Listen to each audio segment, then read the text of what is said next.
Bom, eu gostaria de convidar você a pegar sua Bíblia e abrir no livro de Deuteronômio.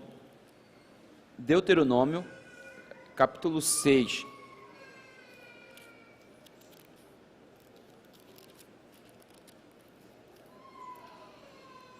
Depois que Deus libertou o povo de Israel do cativeiro egípcio, trouxe até a terra de Canaã, e ele então vai dar alguns conselhos. Dentre esses conselhos, nós temos aqui a base do ensinamento. Como é que acontecia esse processo de transferência de valores e ensinamentos, e a gente consegue identificar aqui alguns princípios em Deuteronômio,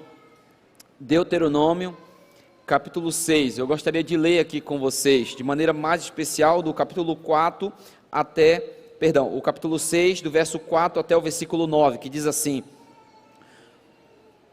Ouve, Israel, o Senhor nosso Deus é o único Senhor. Amarás, pois, o Senhor teu Deus de todo o teu coração, de toda a tua alma e de toda a tua força.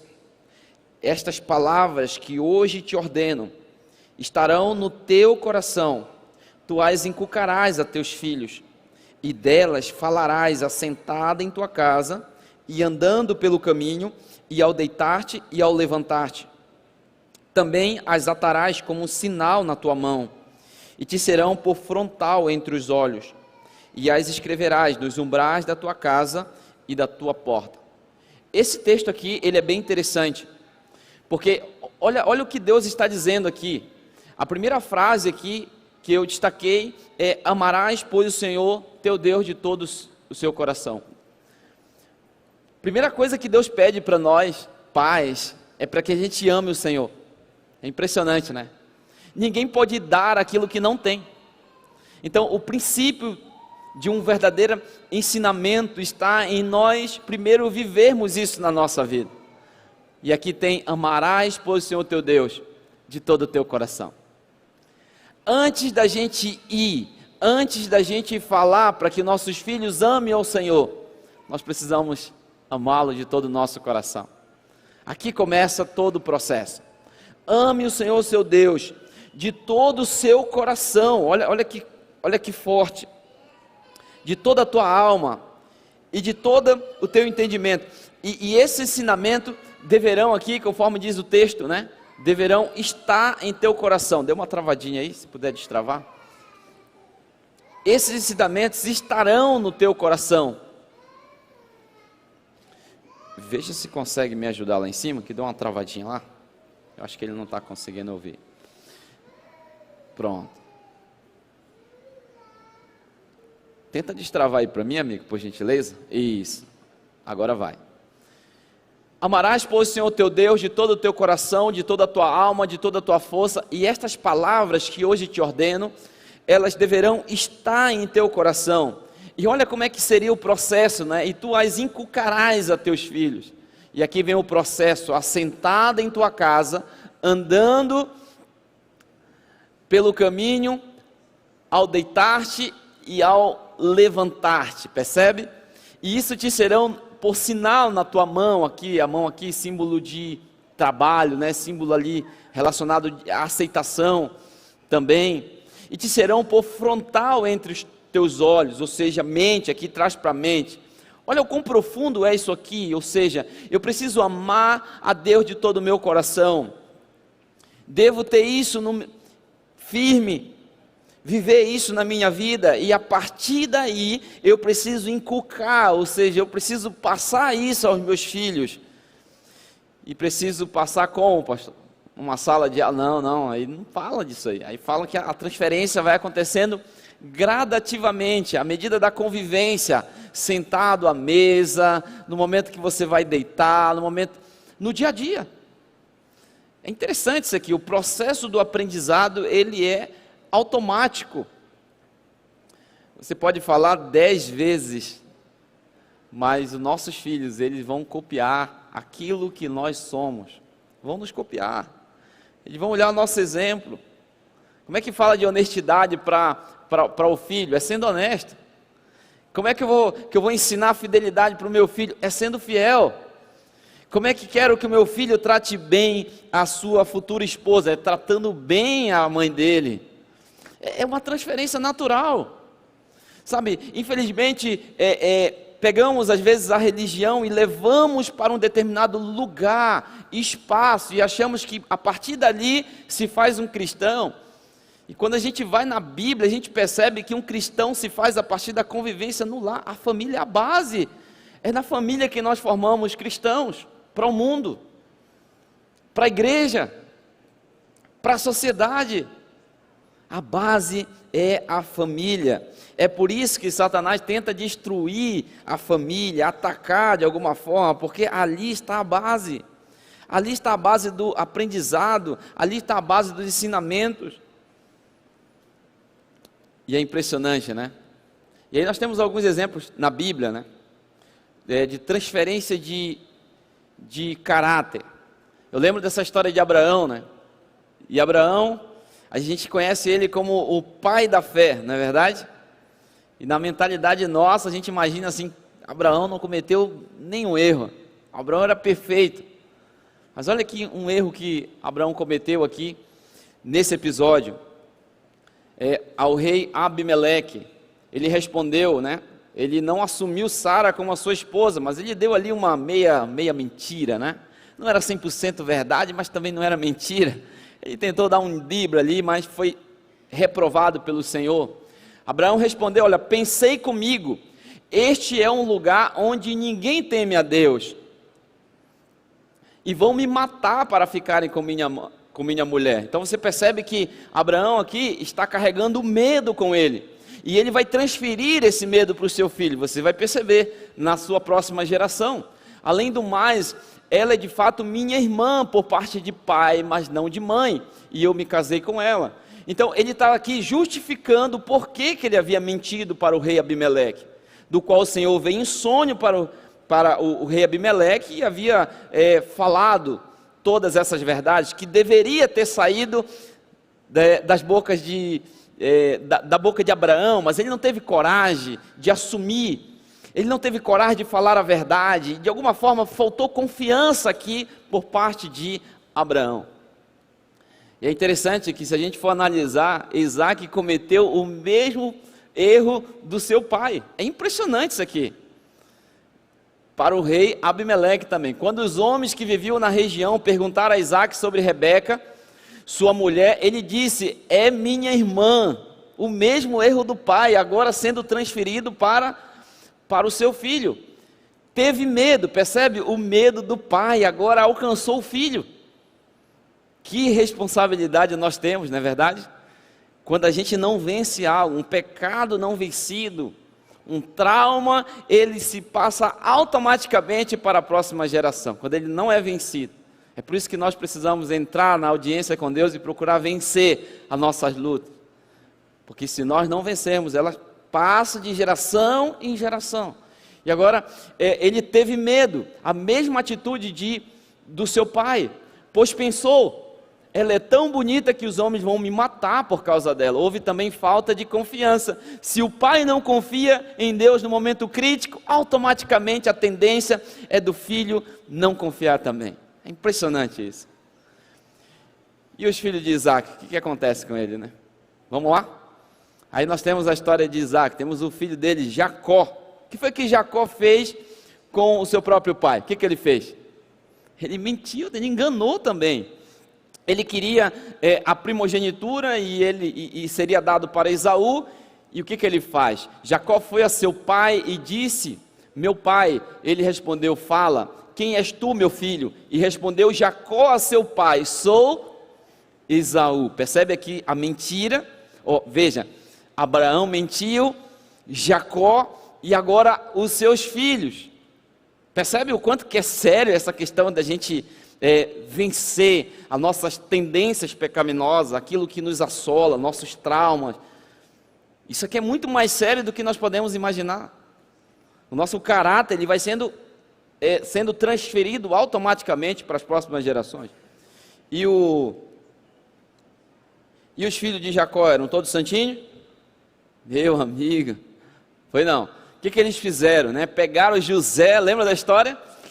Eles venderam José por causa da inveja e chegaram contando uma mentira para o pai. O que eles disseram então para Jacó?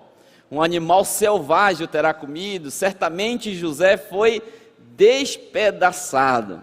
A mentira sendo passada de geração a geração. Querido, a transferência de caráter é uma coisa terrível. As nossas tendências, elas passam automaticamente. Nós precisamos tomar muito cuidado. Nós precisamos ir diante do Senhor e vencer as nossas tendências que nos assolam. E aí nós temos um princípio, bem interessante na lei de Deus. O texto que diz assim, visito a iniquidade dos pais nos filhos. Coitado dos nossos filhos, hein? Coitado dos nossos filhos. Percebe o quão sério é isso? Eu visito as iniquidades dos pais nos filhos, até a 3ª e a 4ª geração. Ainda bem que não é até 1000 geração, porque no versículo seguinte aí, do capítulo 20, versículo 6, diz: e faço misericórdia até 1000 gerações daqueles que me amam e guardam meus mandamentos. Amém? Ainda bem que os nossos erros vão até a 3ª e a 4ª geração, E Deus diz assim: e eu faço misericórdia até 1000 gerações daqueles que me amam e guardam meus mandamentos. Ou seja, querido, isso aqui é um chamado para mim e para você. Sabe, quando eu olho meus filhos dentro de casa, quando eu olho de maneira mais especial o Vitor, que é o homem, acaba puxando um pouquinho mais as características do pai. Parece que eu estou me vendo nele, as lutas que ele não tem, o temperamento que me assola, também assola ele. É impressionante. Um dia na mesa ele falou uma coisa interessante, eu fui dar uma repreensão para ele, ele falou: pai, mas eu sou igual ao senhor, eu não pude falar muita coisa, Eu falei: é verdade, filho, mas é das coisas boas também. Falei para ele, não é dessas coisas ruins não, tem tanta coisa boa para você copiar. Eu brinquei com ele na mesa, mas é exatamente isso. E a gente vai passando, já a menina em casa já puxou um pouquinho mais para a mãe, e ela fica: essa menina é muito brava, e eu olho para ela e não falo nada, Falei: para quem será que ela puxou, Eu brinco com ela. É impressionante, Nossos filhos, eles refletem exatamente aquilo que nós somos. Muito cuidado quando você for falar do seu filho, porque você está falando de você mesmo. É raras as exceções, às vezes acontecem umas variantes, mas há uma tendência muito grande dos filhos refletirem o caráter dos pais. E é por isso, queridos, que nós precisamos saber nos portar diante dos nossos filhos. É por isso que nós precisamos amar o Senhor de verdade, para que nossos filhos vejam em nós alguém que ama a Deus, alguém que se importa com as coisas do Senhor. Sabe, você quer que o seu filho seja fiel, mas ele vê você dando dízimo, dando oferta, ele consegue ver isso na sua vida? Como é que você ensina isso para ele? É só falando? Mas se ele não vê, mas como assim? Fala e não faz. Você fala do sábado que tem que ser guardado, mas o que você assiste lá no sábado? O que você está ensinando? Qual é a atmosfera que ele está vivendo? O ambiente que ele está vivendo, será que condiz com aquilo que você está tentando ensinar para ele? Porque se ele olha para um pai que trata mal a esposa, rancoroso, que briga, e acredite, alguns até batem. Por isso que nós temos campanha do Ministério da Mulher, a igreja se une nessa campanha do Quebrando o Silêncio. Nós não admitimos isso. Sabe, o que nossos filhos estão vendo em nós? Deus está dizendo: filho, o princípio é: ama o Senhor teu Deus de todo o teu coração, de toda a tua alma. Coloca isso no teu coração, na tua vida, e a partir daí você precisa inculcar nos teus filhos. É impressionante, Deus não pede para fazermos nada daquilo que nós não somos. Deus está dizendo: primeiro você precisa aprender a me amar. Se encha de mim na tua vida e transborde isso para os teus filhos. Sentado, andando, brincando com ele, É bem verdade que às vezes a gente não consegue ser o pai ideal. Não consegue. É muito difícil. Eu sempre brinco com a minha esposa, é difícil demais. Vai brincar com uma criança para ver. A gente cansa. Criança não cansa, meu. Dá 11 horas e o menino está... Na virada de ano, a minha esposa estava no plantão aqui no Hospital Belém. Eu falei, eu vou cansar esses meninos essa virada de ano. Eles vão pedir... Eu me preparei, tirei um sono à tarde. Eu falei, olha, hoje nós vamos virar o ano aqui, nós 3. E eu selecionei alguns filmes e vimos os fogos. Fui até 1h30 da manhã, eles não aguentaram, dormiram, venci eles. Mas imagina, até 1h30. Quem é que aguenta uma rotina dessa, né? Mas a gente ensina pela presença. É pela presença.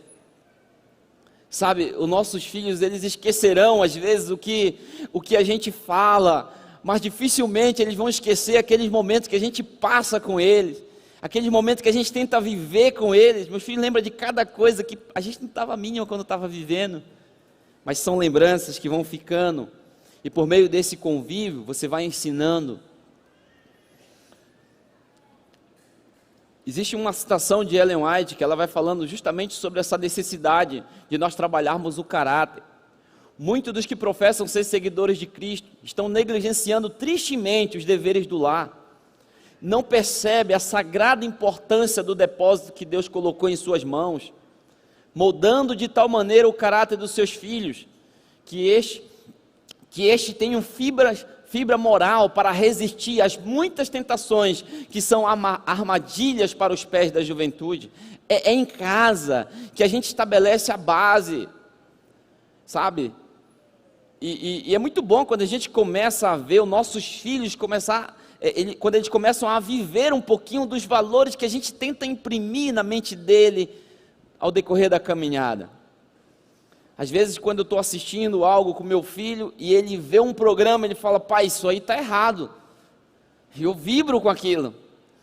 Porque se ele conseguiu identificar que aquilo está errado, significa que ele já tem o conceito daquilo que é verdadeiro, daquilo que é correto. Nós precisamos estabelecer as bases, e é na família que nós estabelecemos essa base. Um dia a Amanda, ela chegou muito feliz em casa, né, Magin? Ela me contou uma história impressionante. Disse, pai, eu preciso lhe contar uma história, pai. Eu falei, sim, filha, vamos lá. E eu já sentei ali para ouvir a história dela. Ela estava muito entusiasmada. E ela disse assim, pai, eu estava na escola ali próximo do meio-dia, e eu estava comendo meu biscoito ali, aguardando vocês chegarem. E aí eu percebi que tinha uma coleguinha que ela começou a olhar para o meu biscoito. Ela começou a olhar para o meu biscoito, e eu só tinha 2, pai. E um eu comi, né? Ela falando para mim, né? E eu senti, parece Deus, sei lá, uma coisa assim, ela falando, né? Falando para mim dar aquele biscoito para aquela menina. E eu falei, pai, eu fui lá, me aproximei dela e dei aquele biscoito para ela. Ela ficou tão feliz, pai. Mas eu fiquei mais feliz ainda, ela falou. Pai, é como se eu tivesse recebido um presentão, ela falou para mim. As palavras dela. E ela contando é bem mais engraçado. E ela chegou feliz em casa. Parece ser um ato simples. Mas ela começou a viver pelo menos um pouquinho do que é a gente amar o nosso semelhante. E o quanto que nós nos tornamos felizes, realizados. Nós precisamos viver mais o Evangelho na frente dos nossos filhos. As falas, às vezes, elas são importantes, têm o seu lugar, têm o seu papel, mas aquilo que a gente vive é o que fica. É aquilo que a gente vive. Nossos filhos têm que olhar para a nossa vida e ver o sobrenatural acontecendo. Eles têm que ver milagres na vida dos pais, porque senão eles crescerão céticos, sem crer que Deus é real. Eles precisam ver milagres. E sabe, eu faço questão de que quando acontece algo milagroso assim, eu faço questão de contar aqueles milagres várias vezes para meus filhos, para que eles entendam que Deus é real, para que eles não se tornem ateus, para que quando eles chegarem lá na faculdade, quando eles enfrentarem professores ateus, eles tenham experiência suficiente para dizer: Deus é real, porque eu vi isso na vida dos meus pais. Eu conheço Deus, sei que é real. E não tem teoria, não tem argumentação, não tem filosofia que derrube um Deus real, um Deus sendo vivido, os milagres de Deus acontecendo, que não tem como explicar a não ser a mão de Deus. Nossos filhos precisam ver o sobrenatural na nossa vida. Às vezes nós somos tão materiais que parece que não acontece nada de sobrenatural na nossa vida. Estamos correndo de um lado para o outro, queremos dar a melhor educação para os nossos filhos e esquecemos daquilo que é principal, que é Deus na vida deles. Tudo é importante, mas essa parte, ela é primária, transferência do caráter. Precisamos ensinar a partir da nossa vida. Era assim que era o ensinamento do povo de Israel. Eles não tinham a tecnologia que nós temos hoje, eles não tinham livros, eles não tinham enciclopédias, eles ensinavam a partir das famílias, contando histórias e vivendo os milagres de Deus ao decorrer da sua caminhada, inculcando na mente as grandes histórias do que Deus era capaz de fazer, abrindo o mar vermelho, operando milagres e maravilhas.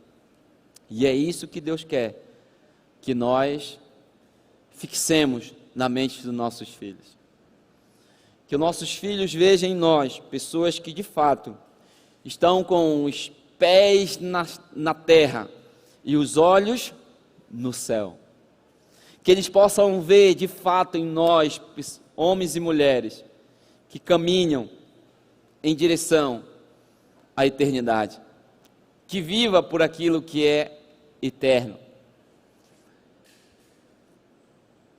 que não sejam como animais apenas, ou quem sabe, pessoas que estão preocupadas demais apenas com as coisas desta vida, que perca de vista o sobrenatural, aquilo que é eterno.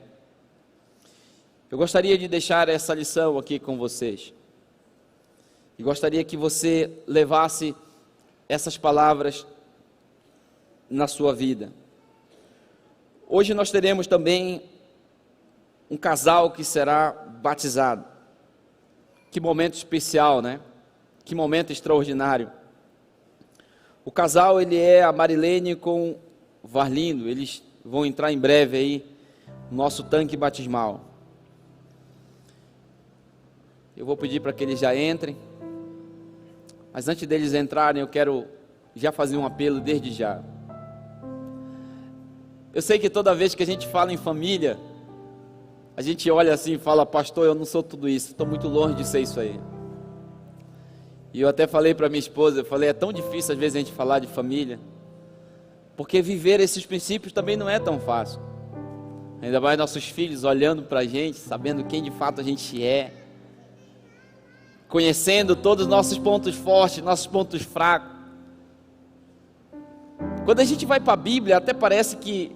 Eu lembro de um dia que o professor entrou na sala e falou assim: me dá um modelo de casal na Bíblia, casal perfeito. O professor fez isso de propósito.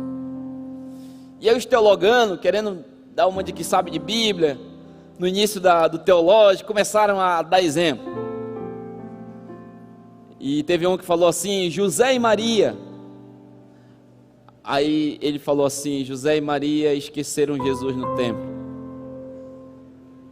E cada casal que a gente falava, o professor dava uma martelada. No final, o professor resumiu aquele momento de ensinamento dizendo o seguinte: tenho uma triste notícia para vocês. Infelizmente, nós não temos um casal modelo na Bíblia.